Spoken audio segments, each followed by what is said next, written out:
માઝાપીને આપણે હવામેલની હિસ્ટ્રી વાંચી લીધી. હિસ્ટ્રીને સ્કેન કરીને ચંદ્રપોલી દ્વારથી આપણે જતા હતા મેલમાં. જયપુરના માણસો આપણા જોડે આવતા હતા મેલમાં.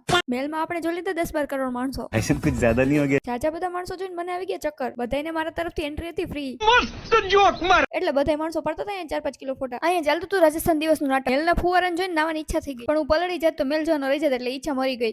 આપણે પહોંચી ગયા સેકન્ડ ફ્લોરે. આપણે જોઈ લીધું અહીંનું વાતાવરણ જોઈને દિલ ગાર્ડન થઈ ગયું. હવામેલ પહોંચીને 2-4 કિલો ફોટો પડતા કેમ ભૂલાઈ જાય. સેકન્ડ ફ્લોર થી કઈક આવો વ્યૂ આવતો હતો.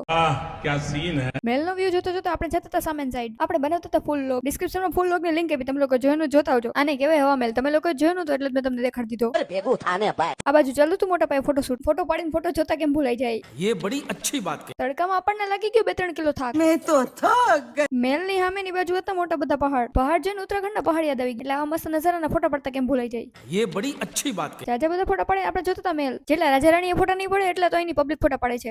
આ મસ્ત નજારા જોતા જોતા આપણે કરતા હતા મેલને એક્સપ્લોર. આપણે જોઈ લીધું હવામેલનું ગાર્ડન જોતા જોતા આપણને ભૂત બંગલો દેખાવા માંડ્યો. એક્ઝિટ નો રસ્તો ગોતતા ગોતતા આપણે જતા હતા આગળ. આપણને આવતી હતી ભૂલભુલૈયા જેવી ફિલિંગ. ફાઇનલી ભૂલભુલૈયામાંથી આપણે પહોંચી ગયા એક્ઝિટ ના રસ્તે. આપણે જાય મેલની બહાર. મળીએ નેક્સ્ટ વ્લોગમાં. ત્યાં સુધી તમે લોકો ફોલો કરતા હો.